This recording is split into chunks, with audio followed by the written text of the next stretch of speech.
I really struggled with my first impressions of this game, OKKO, for the Nintendo Switch. And I'll talk about why after I describe what kind of game it is. It's based on the Cartoon Network TV show OKKO, which I have to say, first and foremost, I've never watched and I know nothing about. That being said, let's talk about what OKKO is. It's a really odd combination of three different genres. There's an adventure game where you walk from place to place and talk to various people and get quests from people. They give you a job to do. You go do it. You go back. There's a lot of cutscenes in this part of the game. Very, very long dialogue options where the characters are talking to each other a lot. The art style is really cool, but at the same time, for some reason, it'll suddenly change into, like, the main character will suddenly change into some other face, and I don't understand what's happening. Or I'm sure that that's something to do with the TV show, but having never watched the TV show, I was very confused by what that's supposed to mean. There's a lot of anime roots in the cutscenes, where they have like little cues that are letting you know the emotions of the characters at certain times. Where you can see like a teardrop falling from the main character's face when he is worried about something. And as I was watching that, I just kind of found that stuff to be annoying. Not because I don't like anime, although I'm not really a huge anime fan.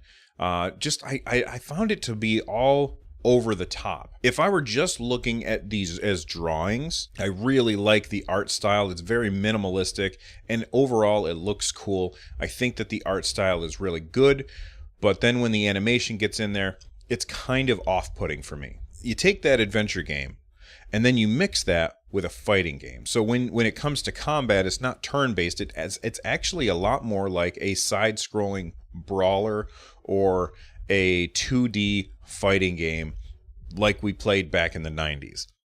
Think like Street Fighter 2, that kind of thing, except without lots of crazy button inputs. For the most part, you have a jump button and a punch button. Now, you can double jump, or if you push down in the jump button, you can kind of dash through the enemy in order to get behind them so that you can attack from behind.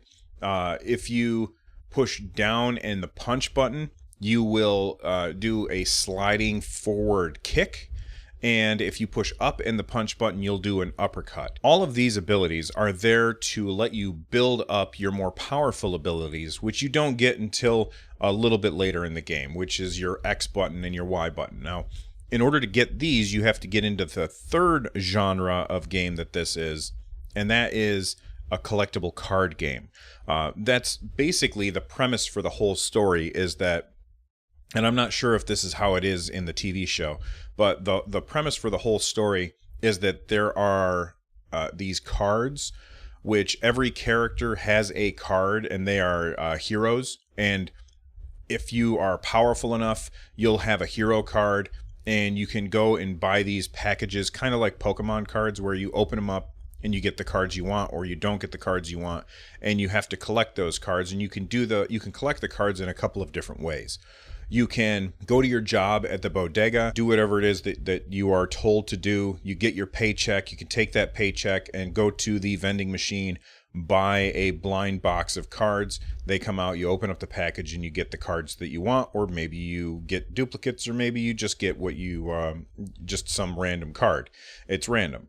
Or at least it seems random. It may be all scripted ahead of time. I don't know. Other ways that you can get your cards is just by trading with other characters, not players, characters.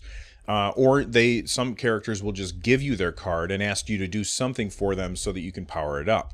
And basically what you have to do is you get these cards, and as you do quests for the characters whose cards you have, those cards will have like little boxes that fill up, and once they're full, you will then unlock that character's superpower to use in the combat mode. So now we're back to the Y button and the X button that I was talking about before. So for instance, very early in the game, you get a card from your friend who has a van. You go and find his van, and it unlocks his card. And now when you're in combat, if you push the X button or the Y button, depending on where you've slotted his card.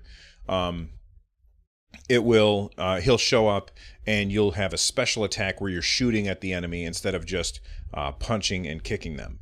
And in order to use these, you have to do the basic attacks in order to build up the meter on the card in order to use it in combat. Hopefully I've explained that right. I feel like the developers got pulled in 3 different directions on this game, and because of this pull in 3 different directions, all 3 kind of suffer.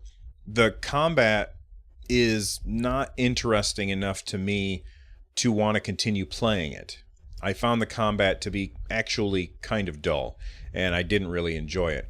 However, I also felt like it was frustrating enough and difficult enough that if you were a little kid who really liked this show, then you might get angry as you played this game, because the combat, while an adult wouldn't have too much problem overcoming the enemy, I think that kids would have more trouble overcoming the enemy, especially if you get too many enemies on the screen. When you're just fighting one, like, boss or something, it gets incredibly simple, very slow-paced, and very easy to do.